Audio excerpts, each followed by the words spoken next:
In the Lookism and Manager Kim universe, Senior Manager Kim is fundamentally different from the rest of the cast. He isn't a high school gangster fighting for territory. He is a former Black Ops agent and a national threat. His style is stripped of all ego. It is the pure, unfiltered application of military CQC, close quarters combat, Jeet Kune Do, JKD, and tactical espionage. If you just want to build the ultimate tactical skill set for yourself, you have to shift your mindset from winning a fight to neutralizing a threat instantly. Here is the real-life blueprint to mastering the espionage and combat style of Manager Kim. 1. The Spycraft Foundation. The gray man theory. Before Manager Kim throws a punch, he wins by not being noticed. He looks like a tired middle-aged salaryman. In real-world espionage, this is called being a gray man. The concept, a gray man, blends perfectly into the baseline of their environment. You do not wear tactical gear, camouflage, or flashy brands. You wear forgettable, neutral colors. The OODA loop: observe, orient, decide, act. Spies operate on situational awareness. The drill, the memory game. Walk into a coffee shop or a subway car, scan the room for exactly 3 seconds. Close your eyes. Can you mentally map all the exits? Can you identify who is carrying a concealed weapon? Look for asymmetrical clothing draping. Train your brain to run this audit constantly. 2. The Combat Core. Jeet Kune Do JKD. Manager Kim heavily utilizes Bruce Lee's Jeet Kune Do. JKD is not a traditional martial art. It is a philosophy of extreme efficiency and the intercepting fist.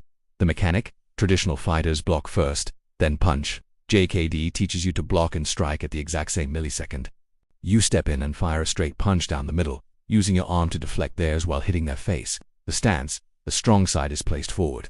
If you are right-handed, your right hand and right leg lead. This places your heaviest, fastest weapons closest to the target. You aim for the eyes, the throat, and the groin.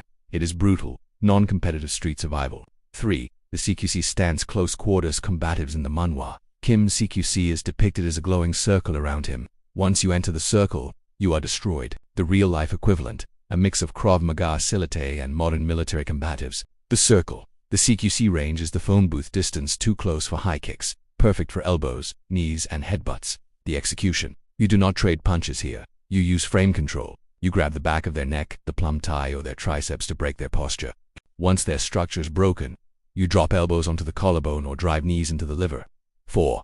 Weaponized environment. The wires. Manager Kim's most terrifying weapons are his wires. Disclaimer: using a Garato wire in real life is considered lethal force and is highly illegal. However, the concept of flexible weaponry is real. The real-life equivalent: using a belt, a jacket, or a scarf similar to the sarong used in Indonesian pencak silat. The mechanics of trapping: you do not use flexible weapons to cut. You use them to bind. You wrap the fabric around an incoming punch to trap the wrist, violently pull them off balance, and use their forward momentum to slam them into the ground or a wall. The improvised arsenal. Like Kim, a spy uses what they have. A rolled-up magazine thrust into the throat acts like a baton. A heavy watch acts like brass knuckles. Your environment is your armory. 5. The father switch. Tactical deception. The final piece of Manager Kim's style is psychological. He uses his harmless appearance as a weapon. The tactic: when confronted, a trained operative will often raise their hands in a submissive, "please don't hurt me" posture. The trap: this is actually a disguised fighting guard. Your hands are already up, protecting your face and throat. The opponent drops their guard, thinking you are a victim. The millisecond they step into your CQC circle, you explode from submissive to lethal without warning. To fight like Manager Kim is to be completely devoid of ego. You don't posture, you don't threaten, and you don't dance. You remain invisible until the exact moment you need to act, and when you do, it is with overwhelming, calculated violence.